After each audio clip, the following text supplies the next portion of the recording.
Good evening, everybody, and Merry Twixmas. Hope you had a nice festive break. Great to see so many of you on this latest BMC webinar. Very popular topic tonight, chosen by our lovely presenter Tim here, who is going to be talking about the impact of strength and conditioning on running, economy, and biomechanics.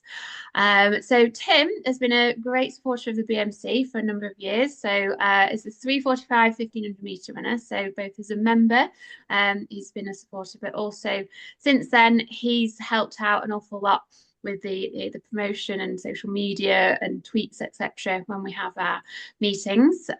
He's gone on to specialise now more around strength and conditioning, been a personal trainer for a number of years, mixture of athletes and non-athletes, and now currently studying a PhD around strength and conditioning for athletes. So that's what we're going to learn a lot about this evening, as we said. He also has a podcast as well for anyone that's interested, which is called Strength and Conditioning for Athletes, I believe. Is that right, Tim? It's just called Strength Training for Runners. For runners, Yeah. sorry. Yeah. Without further ado, welcome, Tim, and over to you. Thank you. So I'll just try and share the screen now.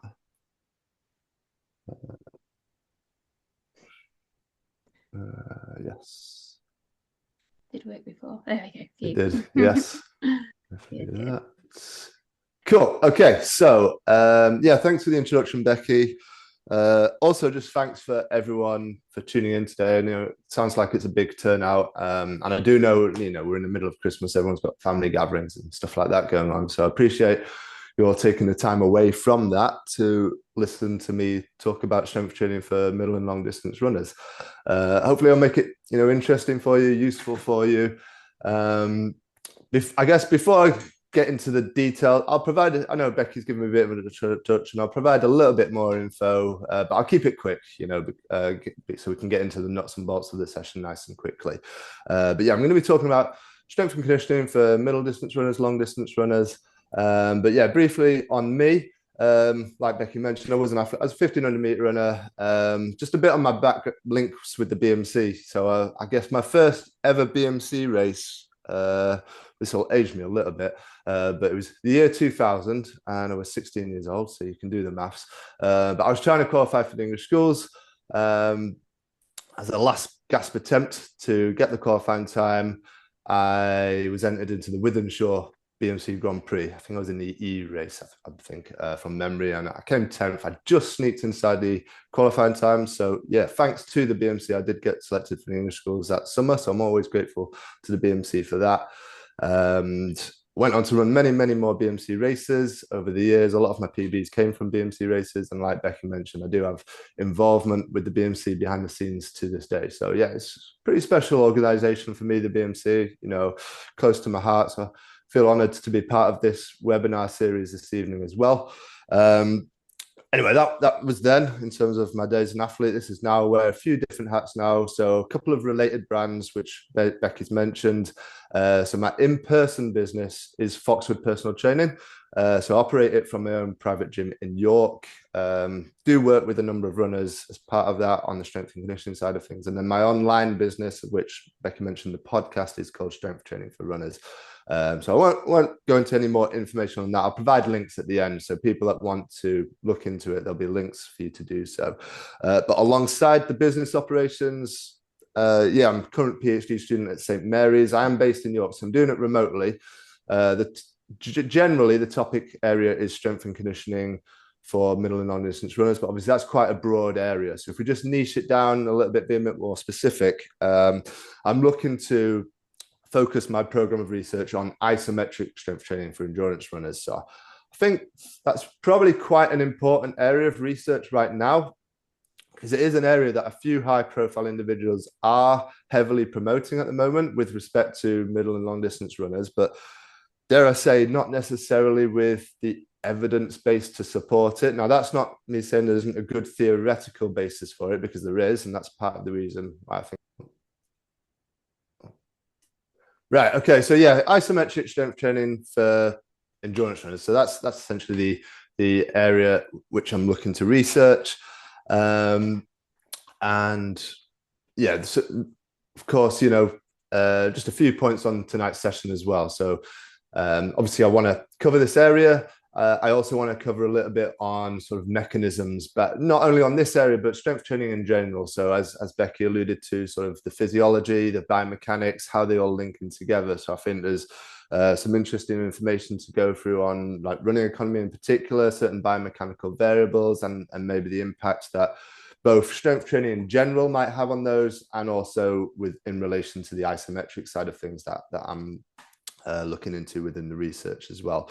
So I want to make sure those areas are covered, and then also some practical stuff. So I'd like to hopefully be in a situation at the end whereby those who want to do so have some take home points that they could potentially implement within their athletes programs or within their own programs with fairly immediate effect if that's what they decided to do so. So that's the kind of outline for the session, if you like.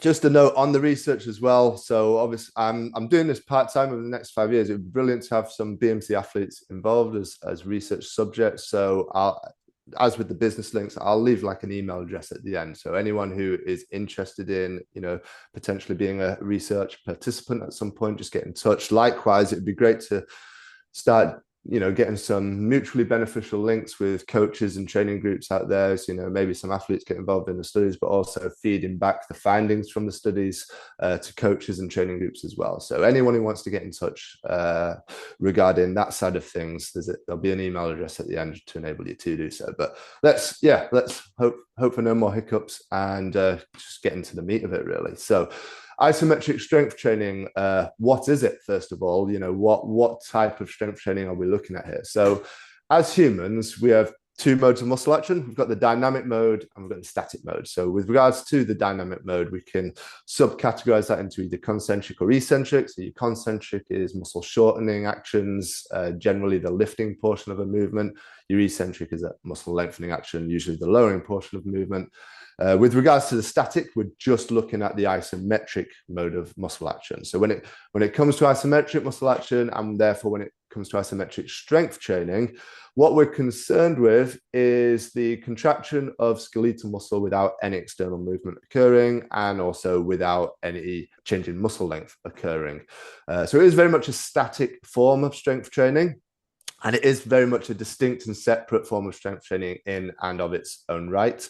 But despite that, there is a bit more to it than that, because even though it is, its own separate kind of style of strength training, if you like, we can still further subcategorize isometric training into a number of different types. So on the next few slides, I think that's what I'd like to just start looking at, some of the different types of isometric training that are out there, some of the different subcategories, both in, from the perspective initially of, what's been researched, what types of training have been looked at to a reasonable extent within the research literature, and also some that maybe haven't to the same extent, because there is quite a discrepancy amongst some of the stuff that we're going to be looking at. So just bearing that in mind, some stuff is heavily researched, some stuff is minimal, some stuff that we're going to discuss doesn't really have any research on it. So as we go through it, just bear that in mind, I guess. But yeah, so on this initial slide here, I'm just kind of pointing out a few areas within the isometric literature that have a decent amount of research literature on them. So we've got short versus long muscle lengths. That's got probably the most research on it. There's some interesting findings on that, which we might look into later on this evening. There's also this concept of overcoming versus yielding isometrics. So just on the next slide, in fact, I'll start to provide some explanations and descriptions of each of those. But essentially, these are the main areas where there is a decent amount of research. There's more, as I've alluded to in that third point, but with regards to everything else, there's either minimal research or none at all. So yeah, like I say, bear that in mind. So first things first, overcoming isometrics. What exactly are they? So an overcoming isometric is when the athlete pushes or pulls at an immovable resistance or an immovable object. So I guess if you imagine pushing as hard as you can against a wall or some other fixed object, that would be an overcoming isometric if in a kind of strength and conditioning setting. As per the photo here, which is myself, by the way, if you weren't sure. So you can set this up in a power rack. So if you've got access to a power rack like this, and the hooks that a bar would normally rest on, if you take a closer look, they've been turned upside down so that when the bar pushes up against them, bear in mind this power rack's bolted to the ground. So when the bar pushes up against those hooks, it's completely immovable. That will not budge at all. So that's a great sort of gym example of an overcoming isometric. Talk a little bit more on that as we go through, but I just want to compare that with a yielding isometric now. So a yielding isometric, it's a little bit different. So with this type of isometric, an external load is applied to the athlete, or perhaps it'll, as in this case, just the body weight of the athlete will do. And it's about holding a fixed or static position against that load for time. So in this particular example, I've just got my upper back and foot raised on just some sort of crash pads just to get a bit of elevation of the hips, and then I'm holding that position statically for a period of time. It's a little bit different to the overcoming method, in as much as you can't really perform it as an all-out maximal effort from the very get-go in the same way that you can do with overcoming isometrics. It's more about having a sub-maximal load applied to the athlete and then holding for time. So I'd hazard a guess, this is more the type of isometrics that most of you are familiar with. If you've ever done a plank or a side plank, or I guess like a wall sit, or held a glute bridge for time, all those kind of isometrics are examples of yielding isometrics. So that's probably what most of you are more familiar with. Nothing necessarily wrong with that style of training or that style of isometric training. It's just that there's a lot more to isometrics than just that.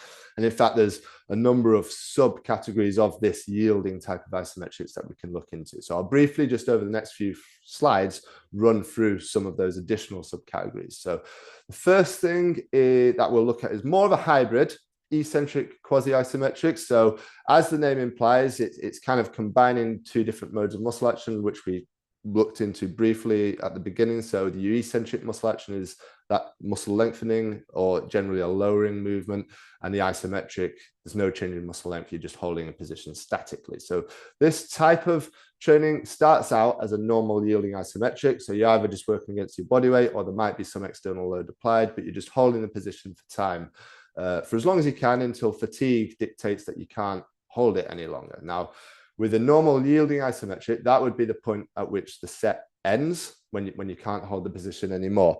With an eccentric quasi-isometric, quite a mouthful, but yeah, with an eccentric quasi-isometric, the set would not end at that point. You would continue beyond the point of fatigue, and when you can't hold the position anymore, you would move into a slow, controlled lowering to extend the set.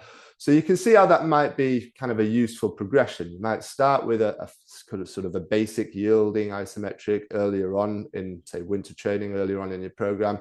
And then as a way of intensifying things, you might move on to sort of this style of training. There's not a lot of research that's been done on this. There's a little bit, but just in terms of a theoretical basis supporting its use, it just seems like a logical progression to intensify things a little bit. But there are a few other subcategories I want to look at, which have more of a sort of theoretical underpinning that might relate to running itself. So the first one I want to look at is the isometric switch method. So hopefully this will work. Like, I'll click on this in a second and it should provide a video, hopefully. But I'll quickly describe it first. So the isometric switch method involves working one limb at a time in an isometric fashion, and it involves repeatedly and dynamically switching from the working limb to the resting limb. So you're going to swap from one leg to the other. One leg's resting, one leg's working, back and forth repeatedly. The idea behind this method is that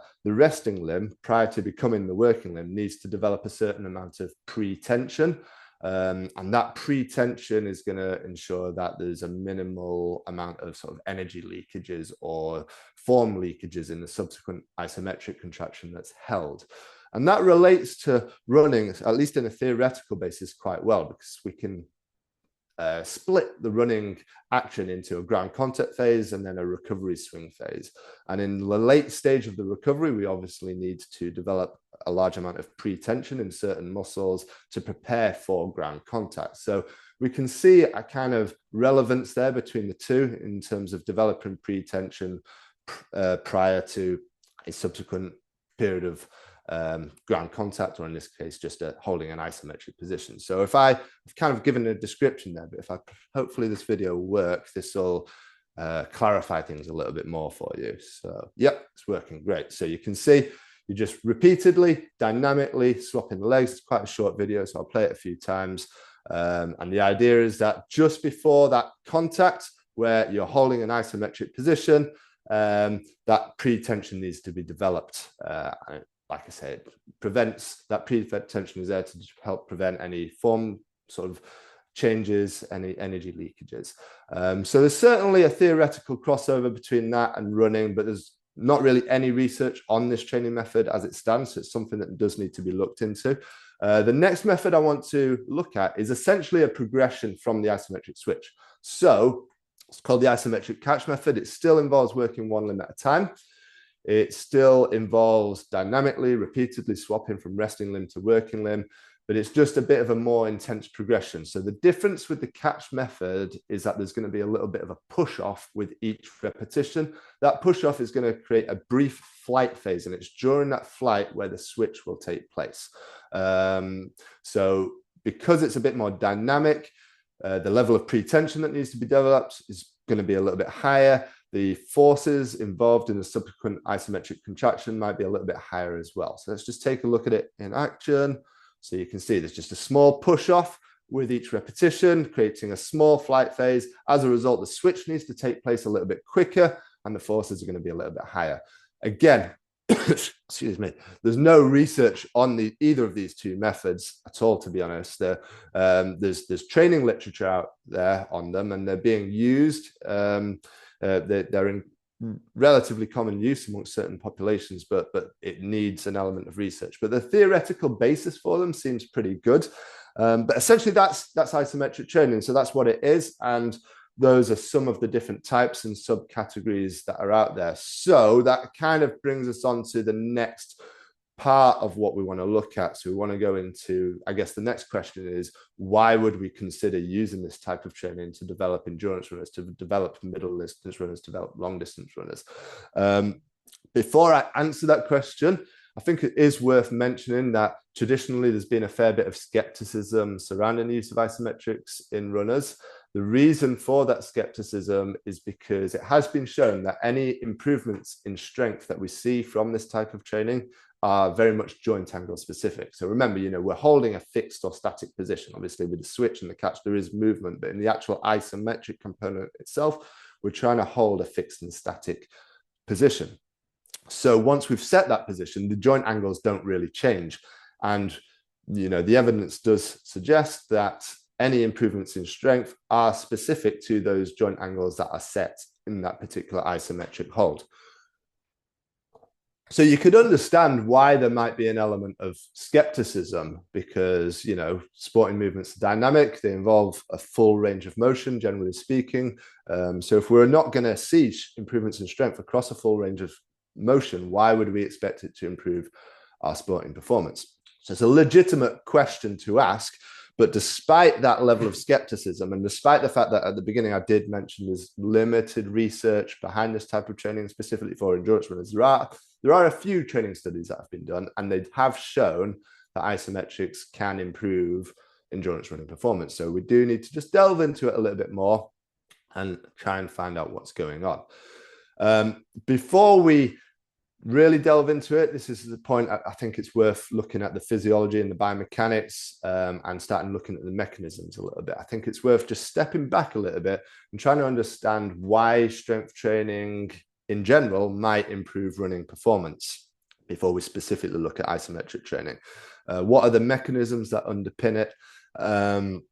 And so I think a good starting point for this is to look at some of the physiological determinants of middle and long distance running performance. So probably terminology that most of you are familiar with, but some of the big ones are VO2 max, lactate threshold, running and coming. They're probably your big three. There's others as well that are important, things like velocity at VO2 max, lactate turn point, oxygen uptake kinetics, to name a few. But like I said, probably the big three are VO2 max, lactate threshold, and running economy. We don't need to for today anyway, we don't need to concern ourselves too much with the definitions and explanations on these. What we are really interested in for now is how might strength training impact upon some of these variables. So, how might strength training impact on, say, VO2 max or lactate threshold or running economy?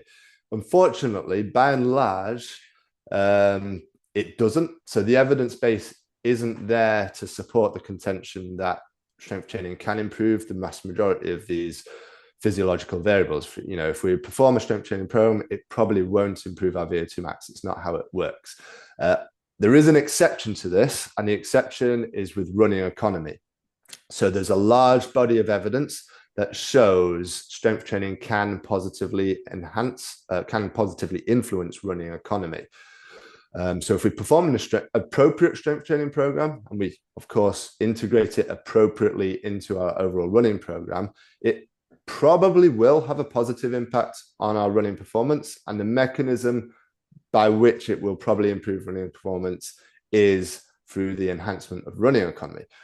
That brings us on to the next question of what is the mechanism by which strength training is able to enhance running economy. In order to answer that, I think it's worth just taking a quick step back away from the strength training literature and just looking at a little bit of literature on running performance in general, because if we do so, then we can find that there is a strong link between certain running biomechanics variables and running economy. So that's the first piece of the puzzle.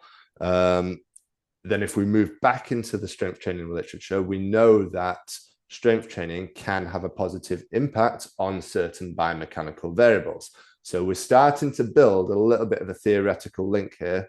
If we perform a good, a strength training program that's appropriate for runners, then it should have a positive impact upon certain biomechanical variables.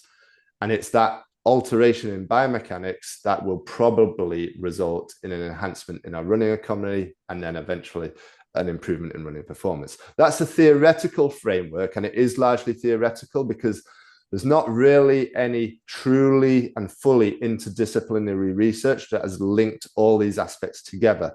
There's a few studies that have been done on strength training and running economy and running performance where they've seen an enhancement in economy and performance, and the researchers have theorized that the reason for those improvements was probably due to alterations in running biomechanics, but then they didn't actually go on to measure any biomechanical variables. So it is largely theoretical, but if we just park that for a moment and assume that the theory holds true, because it probably does, it's just that the evidence hasn't, fully been established, if you like. But if we assume that theory holds true, then we can now move on to the next sort of question, and that is, why consider isometric training for the purpose of altering certain running biomechanics variables?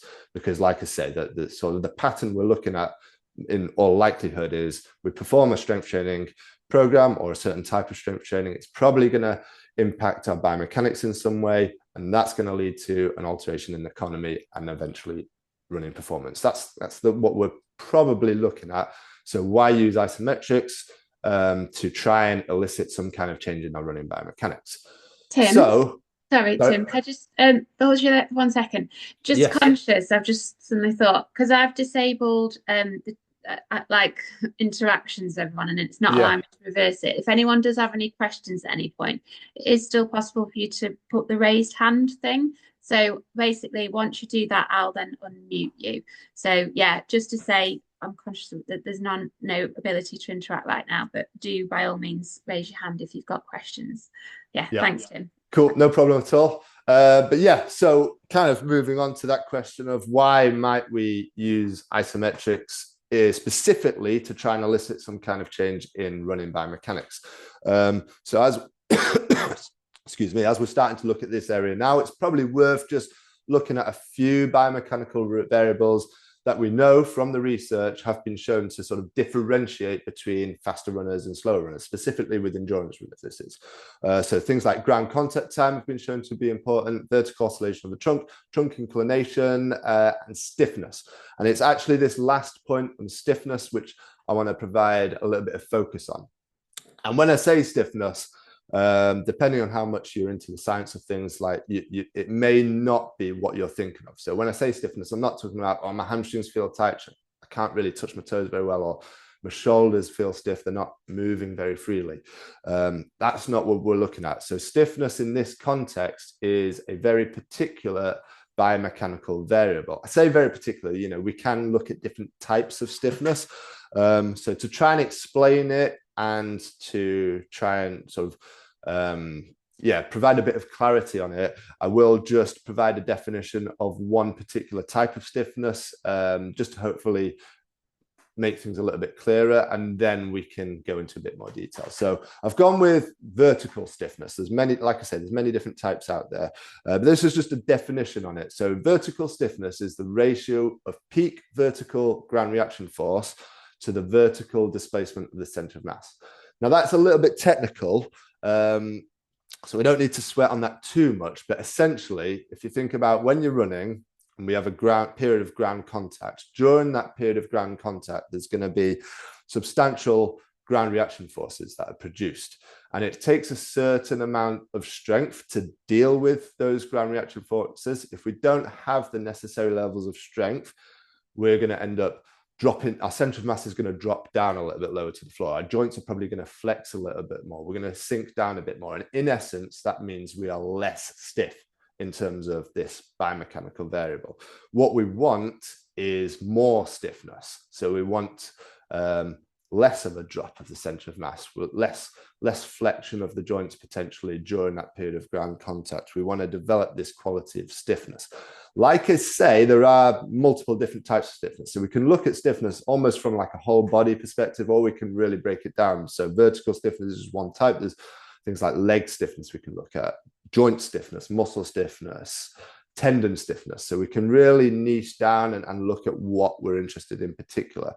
As we were talking about isometric training, interestingly, or at least interestingly to me, there is a little bit of research on this, not specifically with runners, but it's relevant research to show that isometric training has been shown to result in greater improvements in tendon stiffness compared to either traditional strength training with weights or compared to plyometrics.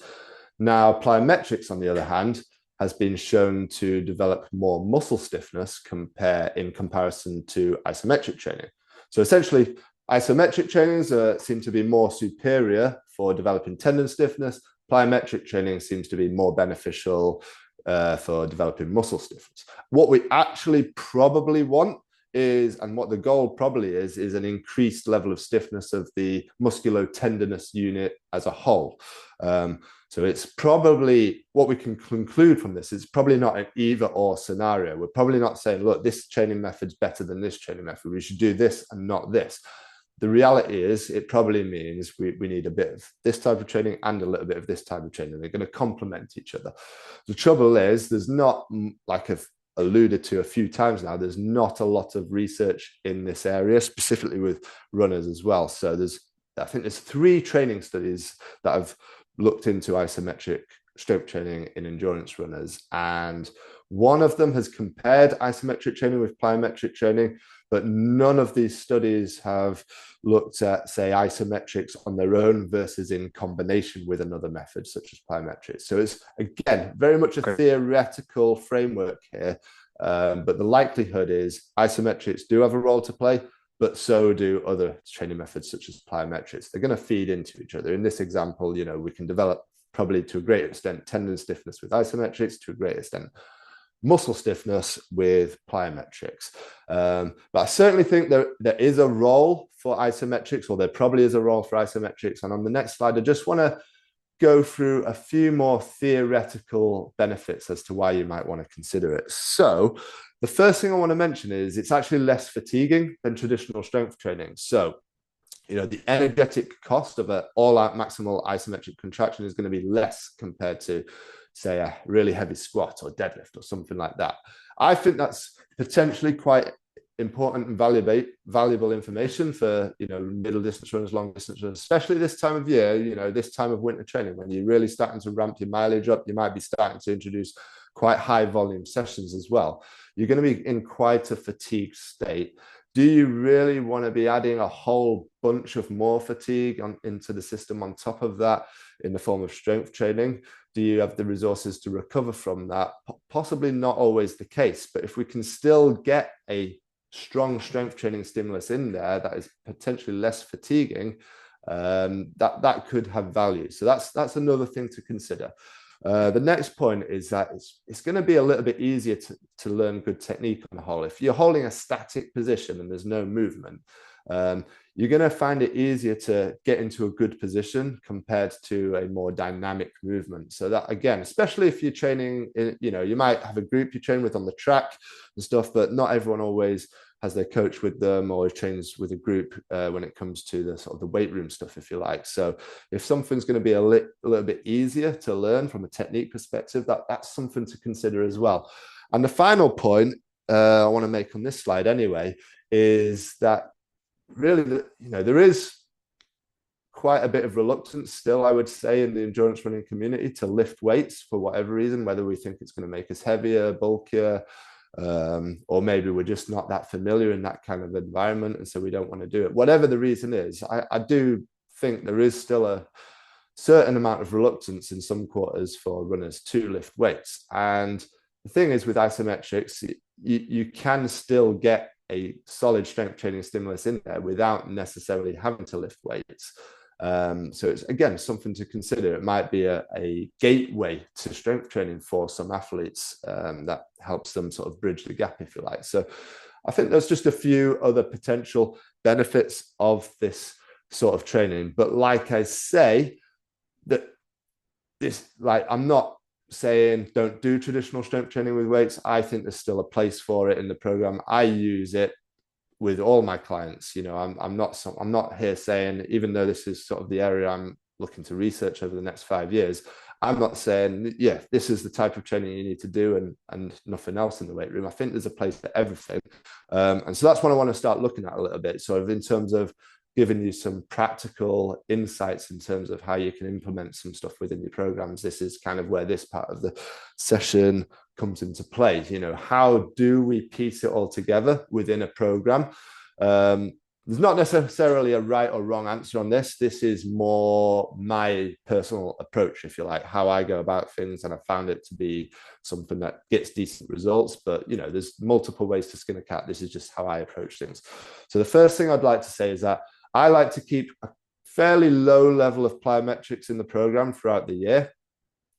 We've already looked at potential benefits of plyometrics, albeit briefly. They do have value for middle distance runners, long distance runners, but I do believe they carry a certain amount of risk as well. As runners, accumulating a lot of mileage, that involves a lot of impact already. And if we're going to suddenly spike the amount of impact in our program at certain times by suddenly ramping up the amount of plyometrics we're doing already on top of a lot of impact with our actual running training, I think that's a little bit risky for my liking. So I don't like to have large fluctuations in the plyometric load throughout the year. I'd like to more just have it ticking along in the background.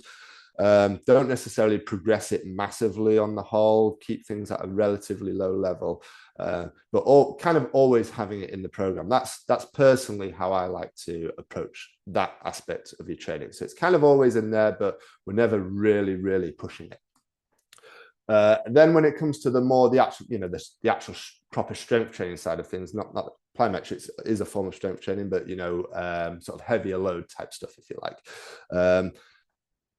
Like I say, there's absolutely a place for traditional strength training in the program as well. And I think where it should probably be emphasized more is earlier on in your winter training, when you've not necessarily yet massively built up your mileage yet. You're not doing those high volume sessions yet. You're just kind of building things up. Because you're just building things up, there's maybe a bit more space within your program to recover from slightly more intense strength training. So there's more room for it at that stage in the program. So maybe October, November, early December, that kind of time of year. That's when I would be looking to perform more of your traditional strength training, whether it be squats, deadlifts, that kind of stuff. We'll look into specific exercises in a short moment as well. But that's the point at which I would emphasize this aspect of training a little bit more. And then slightly later into winter training, probably around about this time of year, to be honest, about to move into January, everyone's mileage is probably starting to get pretty high, depending on whether you're doing an indoor season or whether you're doing cross country. You know, that might dictate the nature of your sessions a little bit, but chances are you're doing some fairly big high volume sessions. You're accumulating a lot of fatigue at this point of year. You maybe need to, because of that, take something away from your strength and conditioning program a little bit to create space for that. So this could be a good kind of point within the training year to switch things up from that traditional strength training type stimulus, maybe to more isometrics. They're going to be a little bit less fatiguing. It's going to help you tolerate that big running load a little bit more. Same in the track season as well. You want to be doing race pace sessions a little bit more. You want to be fresh for certain races, but you might not necessarily want to eliminate the strength training load completely. Isometrics could be a good shout in that circumstance as well. So essentially, that's how I would approach things in terms of planning and periodizing things throughout the training year.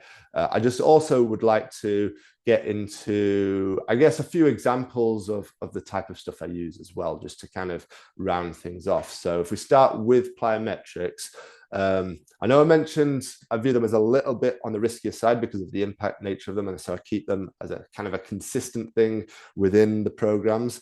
The other thing I would like to say is that even though that is the case, in my opinion at least, I also view them as a little bit of an opportunity to create an element of robustness as well. So we necessarily always have to do things with a view to, you know, running is very much a linear, straightforward kind of sport, isn't it? I know, you know, we run around the bends on the track, but it's a linear sport. But we don't always have to think linearly with our strength training and our plyometrics. And I like to certainly start off my plyometric progressions with a lot of lateral stuff, side to side, because it's placing forces in a different direction to that with which you're normally running.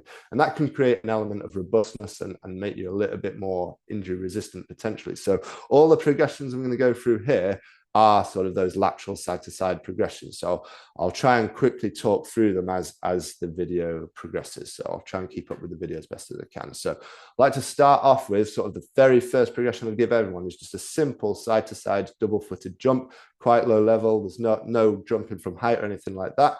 The next thing I would do is simply change from double leg to single leg. So obviously it's putting more load through just one leg. From there, the next progression would probably be, for me anyway, to go back to double leg, but just doing the same side-to-side thing from a height, just a small height. So you can see I'm just putting a couple of tiles in place and I'm on and off the tiles. And then all I would do from there for the next couple of progressions would add another tile. So I'm just gradually increasing height. But I would never, well, I say never, generally, I wouldn't progress to particularly high heights on the whole. There might be circumstances when an athlete's been with me for a very long time that I might get to quite intense stuff that offer high heights, but it's not that common that would occur. It's all fairly low level, low impact, relatively low impact stuff because we're not jumping from great heights. So that's the plyometric side of things very quickly. With regards to the more traditional weight room stuff, so I just thought I'd throw up a few photos of some of the exercises that I like to rely on maybe a little bit more. So obviously, you know, there would be a greater selection of exercises in there, but some of the ones that feature a little bit more heavily for me are things like the hip thrust exercise, which is the top center there. Great for developing glute strength. The Bulgarian split squat is on the bottom left there. Usually probably just start off body weight just to get familiar with it and then add resistance, usually in the form of dumbbells as we progress. And then the Romanian deadlift is on the bottom right there. So I think those three do a good job of covering your bases quite well in terms of hitting the important major muscle groups in appropriate ranges of motion as well. We could talk a little bit about more of that in the questions afterwards if we want to, but yeah, those are some of my more heavily used exercise. Is you know, there's progressions and regressions. Some that, you know, I don't always go straight to the Romanian deadlift, for example. I might do other stuff beforehand, especially if someone's not confident with their technique. I might wait a little bit before introducing that. So there's considerations, and obviously there's other exercises as well, but those three do tend to feature quite heavily. And then finally, yeah, just a quick mention on the isometrics again. So obviously this photo here is the same photo I used to illustrate an example of a overcoming isometric. So just briefly to talk through that again, we're in the power rack. The power rack's bolted to the ground. Those hooks are turned upside down, which means the bar cannot move. So as hard as I pull on that bar, it's not going to budge. It's not going to move. And that position I've placed myself in is quite a useful position to bear in mind as well. So that exercise would be called the isometric mid-thigh pull. And if you look at the joint angles involved, there's just a small amount of flexion at the hips, small amount of flexion at the knee and ankle. That's actually quite a running specific position. So when we strike the ground, our joints don't flex a huge amount. We don't work through a great range of motion. That is quite a specific position to the sort of joint angles we experience during ground contact in running. So if you've got the facility to perform an overcoming isometric in that fashion, if you've got a rack that's potentially bolted to the ground or just a very heavy duty rack which won't move, and you've got the hooks and the bar, you could quite easily perform something like that. If you don't have that facility, then you're probably going to be more looking at the yielding isometric method that we went through. So yeah, just to quickly recap on that, you might start with a standard, just holding that position for time, but then there's progressions we can work through as well. So the things like the switch method, where you're dynamically and repeatedly swapping the limb to develop that pre-tension, and then the catch method, where there's a bit of a push off, creating a flight phase, and everything has to be a little bit quicker. You could work through those kind of progressions. The nice thing about these two examples as well is, so just going back to this previous slide, yes, that's a little bit more knee dominant, so it's probably going to stress the quads a little bit more, and then obviously this position in here is a little bit more hip dominant as well, so we're emphasizing different musculature, both of which are relevant to running as well. And then obviously the plyometrics, which we looked at, are probably going to put a bit more load through the ankle as well. So we're covering a lot of bases with the exercises that I've kind of illustrated there. Obviously, there's not enough time to go through every possible exercise you might consider, but I think, at least in my opinion, those are probably some good starting points that you might consider using. Really, that's what I wanted to cover. So yeah, I've gone through the isometric stuff, gone through the sort of running economy, biomechanics, and how they link in with strength training. And hopefully those were some useful practical examples as well. If we need more clarification, obviously we can open it up to questions. Like I said, I provide some links and stuff. So, there's links to the business pages there. There's my email address if anyone wants to learn more about the area of research, whether you're interested in being a research subject or you just want to find out more about the findings once they come in. Just get in touch. And thank you. Obviously, apologies for the difficulties we had at the start, but yeah, managed to sort that out, I think. Hopefully it was useful. Yeah. Yeah, great stuff. Thank you so much for that, Tim. I know I've got several questions, and by the way, I have now enabled people to unmute themselves and to chat in the comments. So if people do have any questions, then please, by all means, yeah, just speak up. I guess meanwhile, just while I keep an eye out for anything that comes through, one question I had. Well, first of all, just to say, the bit when you were talking about stiffness of joints. Yes. At the European Endurance Conference a few years ago, Dr. Brian Hanley from Leeds University, Leeds Beckett, I don't know if you've come across his work at all.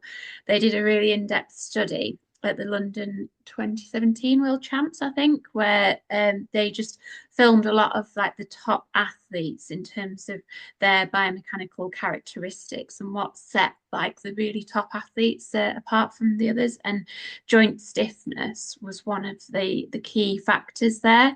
So I guess it really does tally with that idea of that isometric and training and keeping that stiffness and getting strong in those joint ranges where you want to be able to sort of maintain your position at ground contact. So yeah, and I'd never really come across isometric training to do that. So I'm definitely going to be looking more into this. So that's yeah, really fascinating. Yeah.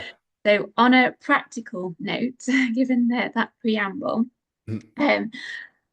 so the things like the overcoming one, where you were talking about that sort of setup where you might pull against a bar. Yeah. how long would you hold that for? And would it be a case of you doing like reps of that where you might hold it for 5 seconds and then rest and then repeat, or is it just hold to fatigue and then do another exercise? Yeah, what would that be? Yeah. So in terms of hold fatigue, that's probably more the yielding isometric method, because you can't do it all out in the same way, that because it's not, you're not working against that immovable resistance. So it is more just hold for time until you fatigue. With the overcoming, not necessarily the case. But in terms of like specific protocols, how long exactly would you do it for? The jury's out a little bit. So, like I think I mentioned, there's literally only 3 training studies so far that have been done on isometrics in endurance runners. Mhm. 2 of them used a sort of 3-second isometric hold with 3-second recovery protocol. One set might be maybe 5 repeats of 3-second hold, 3-second rest, 3-second, etc. And then you might take a few minutes recovery, and then you might do that a few times. That was kind of the protocol used in 2 out of the 3 studies. One of the study performed 20-second holds. There's just not enough evidence to say which is better than the other, but that's the kind of time frames, that's the range that has been looked at, sort of 3 seconds to 20 seconds. Mhm. Maybe the optimal period is somewhere in between, but yeah, that I guess that's the best way I can answer that at the moment. Yeah, no, that's great. And is that something that you're hoping to really like narrow down on through your research, like those optimal holds? Yeah, that is definitely one thing that, I mean, there's a lot that needs looking at. There's that would be a really useful piece of information to narrow down on. Um, excuse me, looking at how we combine it with other training methods. So, isometrics with plyometrics and stuff like that, I think needs more. There's a lot of stuff that needs more work, but I think that is something that would have probably one of the areas that would have more practical impacts. Just what should we do? Should we do a 3-second hold, or should we do a 10-second hold? Or, I think that would be useful information, definitely. Yeah. Yeah, yeah, sure. And I just note that just as I asked that question, Ian Reid pretty much asked the exact same thing. So great minds there, Ian. And he says that he uses yielding isometrics with the treatment of tendinopathies quite a lot. Yeah. So yeah, Yes. sorry, go on. So there is some evidence to, well, I think in terms of the treatment of tendinopathy, traditionally, and there's good evidence for it, but traditionally it was using heavy eccentrics, so heavy load, like things like Achilles tendonitis or tendinopathy. I think it's like the Alfredson protocol where you do heel drops. So that's kind of a heavy eccentric. But I think there's now a good amount of evidence to suggest that isometrics might be quite effective as well. And they also seem to have some kind of analgesic effect. So if you've just got a little bit of a niggle, nothing major, a little bit of some short and frequent isometric holds can just take the edge off that a little bit as well. Interesting. Obviously, you need to think about the consequences of that. If it's going to mask the pain a little bit, but the underlying reason why the pain is still there, is that something you want to be doing? If it's not addressing the cause of the pain, but it's something interesting to mention nonetheless. Yeah, yeah. But I mean, if you get rid of that pain, then you're less likely to be compensating for things True. that can lead to other injuries. So Absolutely. Yeah. Yeah. yeah. Yeah. Yeah, I don't know if this is the protocol that Ian uses, but I know if my Achilles is bad, something that really helps is just standing on my tiptoes on one leg and just sort of holding and balancing there until Yeah. I go to fatigue, and it just seems to speed up the recovery somewhat. Yeah, so we've got another couple of questions coming through as well. So one from Neil, our saviour earlier. So he says, what do you recommend in terms of structuring a workout, incorporating plyos, resistance, weights and bracket, and isometric? And then what would a typical workout be with one of your regular runners? Plyos at start, for example, and then where would you fit in the isometrics or not? Yeah. So I guess, right. Yeah. With one of my typical runners, I would probably, yeah. So one area I haven't talked about is kind of all the warm up type stuff I'll do at the start. So I do like that quite easy-ish glute exercises to warm up that area. So I'll go through a whole bunch of stuff, which probably takes about 10-15 minutes. I haven't really gone into that detail on that this evening, but that's what I'd start with. Probably takes about 10-15 minutes to get through that. At that point, I would probably do the plyometrics. Doesn't take very long to do it. I don't do a lot of volume, so sometimes also include squat jumps as a jumping exercise as well, which isn't truly plyometric because the ground contact times are so much longer, but it is good for power generation. So I might, so when it comes to the jumping aspect of the session, which is after that first 10-15 minutes of doing warm-up stuff, I might do something like, let's say I'm doing the double-footed side-to-side jumps. Perhaps I would do pair that up with some squat jumps. I might do 3 sets of squat jumps, maybe 6 reps per set, low volume, just so we're focusing on quality and not trying to tire them out at all. Then in between, I might do a couple of rounds of the side-to-side jumps, maybe about 30 ground contacts in total for a couple of sets. So it's quite low volume. So like looking at maybe 60-ish ground contacts in total with the short ground contact stuff, plus a few squat jumps as well. And then I would just progress that, like as we saw, from double leg to single leg, and then adding a bit of height.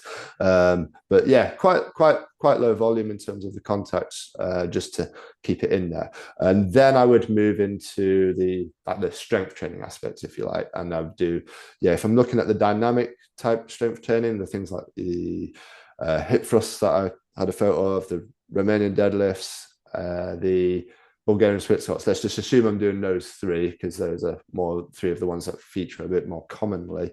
I might do around about 10 to 12 sets worth of them in total. However, I decide to split that up. So let's say I'm doing 12 sets in total, it could be 4 of each one. So 4 sets of hip thrusts, 4 sets of Romanian deadlifts, 4 sets of the hip thrust or Bulgarian, whichever one I haven't said yet. But 4 of each for about 12. Typically it depends though, of course. If someone's had a really heavy week, we might do a little bit less and replace it with a bit of core work instead, just to keep so the legs aren't being tired as much, or vice versa. We might push it up a little bit, but 10 to 12 sets is a good guideline as to what I typically do. And then the isometrics I might just sort of within that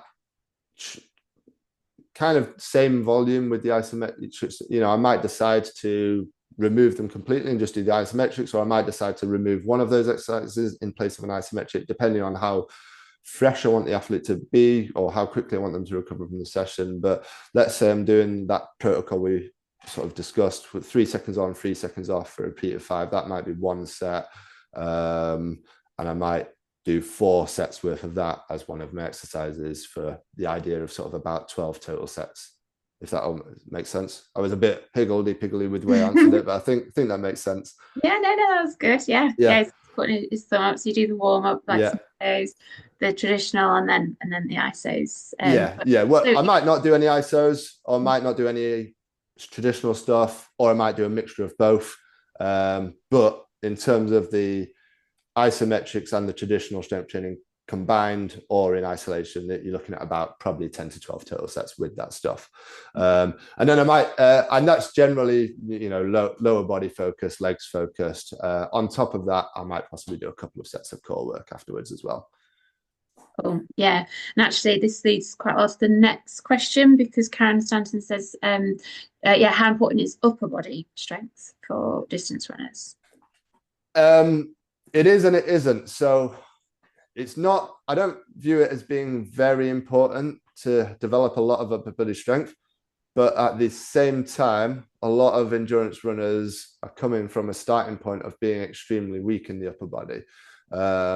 So in a lot of cases, it is worth developing it a little bit, but we don't need to spend a lot of time on it in order to probably get it to where we need to be. I don't think there's I don't think we can particularly say how strong is strong enough, but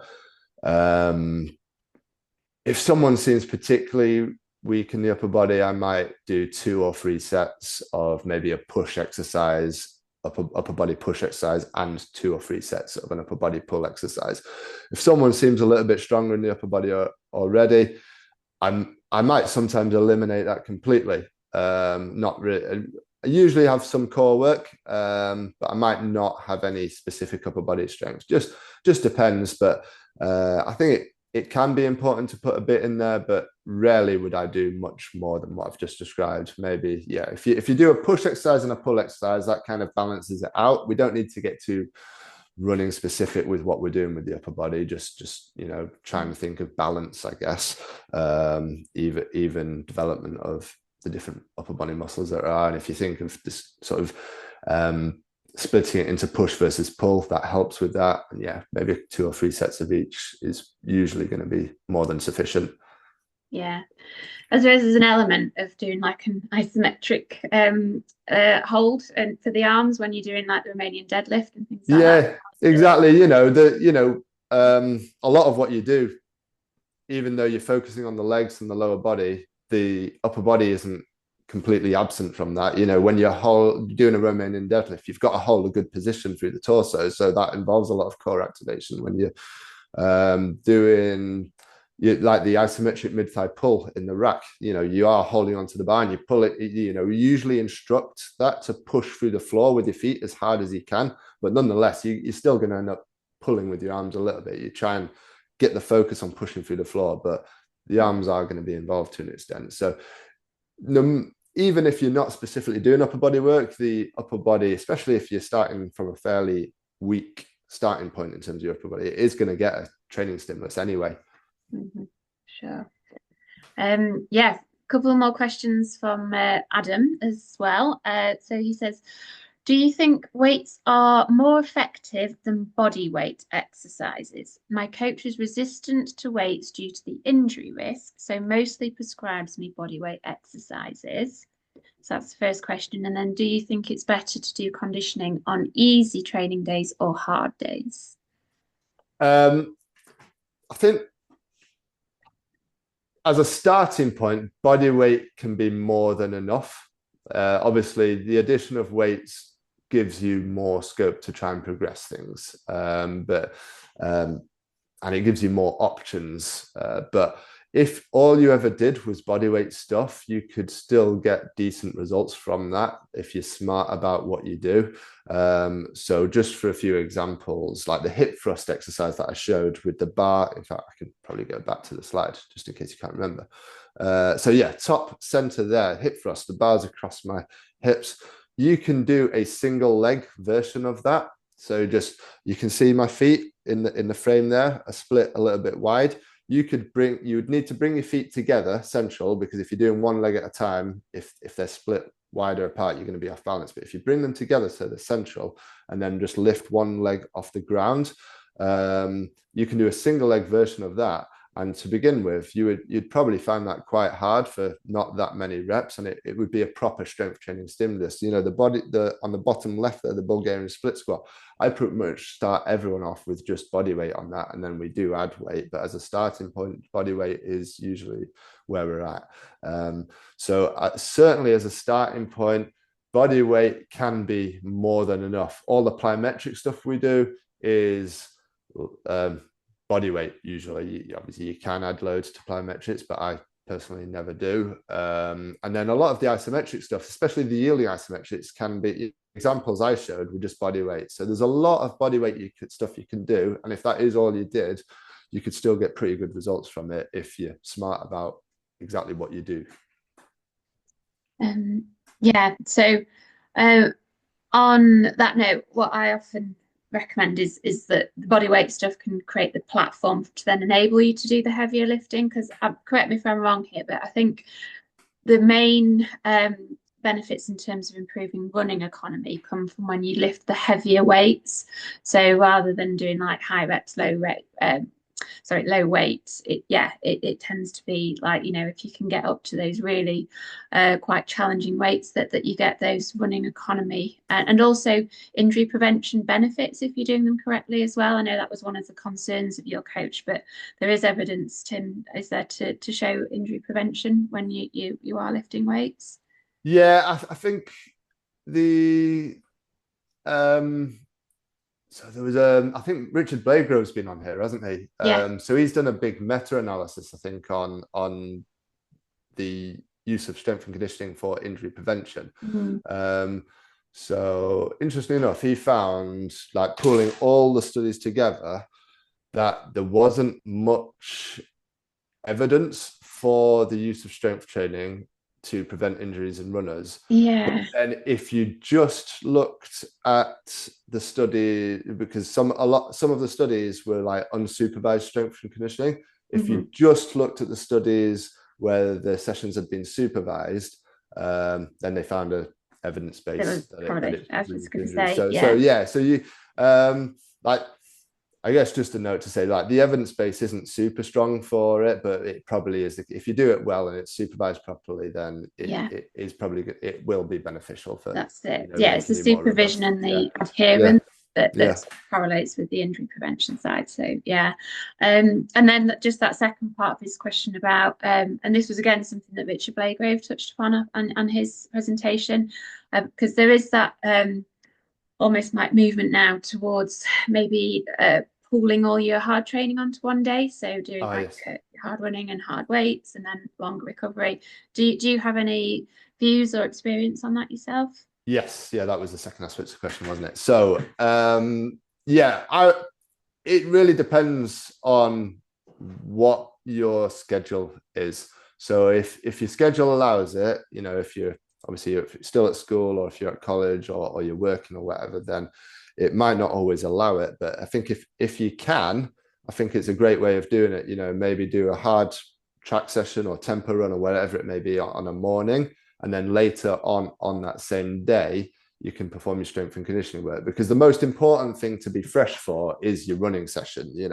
As important as the S&C stuff might be, it is supplementary to your running. It's not the most important thing. So if you do the S&C session a little bit tired, that's not the end of the world. If you're going into a running session a little bit tired because of the S&C work you've done, that's not a brilliant place to be in. And stacking your sessions in that way can help with that. Obviously, it does mean you will be a bit more tired for your strength session, but it then gives you a longer period of time to recover from that kind of stacked hard training day. You've got then more training days where you can recover before your next hard running session. So if you're in a place where you can do that, I think that's great. Not everyone is, though. So as an alternative, I would probably be looking at the day after a hard session. So again, it depends how many sessions you're doing. Say you're doing two hard running sessions a week.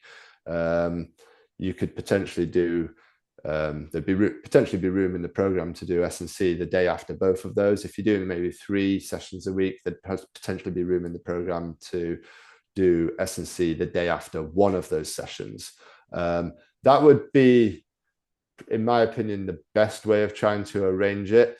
It doesn't necessarily have to be like that, but if you are doing it a little bit differently to that, then you have to probably really reduce the loading. If you were doing a bit of S&C the day before a session, then you'd have to completely change your strategy. There is potentially a rationale for it. If you did a tiny bit of plyometrics or even isometrics or just something very low load but quite intense, that can potentially create a sort of potentiation stimulus that will actually improve your performance in the session the next day. It revs your system up a little bit, if you like, stimulates everything. So there is a small rationale for doing things in that way as well, but it wouldn't be like a full-on strength training session. It would just be a really small amount of volume if you're doing that. Or you could do microdosing as well, just a little bit on most days. But you'd also, if you're doing it that way, you'd have to make sure it is just a very small amount most days. So there's multiple ways of doing it. I personally would more lean to either on the day of a hard session, but later on, or the day following a hard session, if your schedule will allow for that. But there are other options as well. Great stuff. Yeah, I think that's all of the questions there as well, unless anybody wants to add anything or unmute themselves, etc. But just to say thank you so much for your time there, Tim. There's Thank you, some Becky. Yeah, really fascinating, like novel insights there as well. It's a really exciting area that you're getting into researching, which I think can have great implications. Like you say, there's that less fatiguing effect of the isometrics, the joint stiffness that it gives. Yeah, it's exciting stuff. So thank you so much, and thank you. do keep us posted on how the uh, research goes. And if you, like you say, you want to recruit some of the BMC members, I'm sure that will be absolutely a possibility.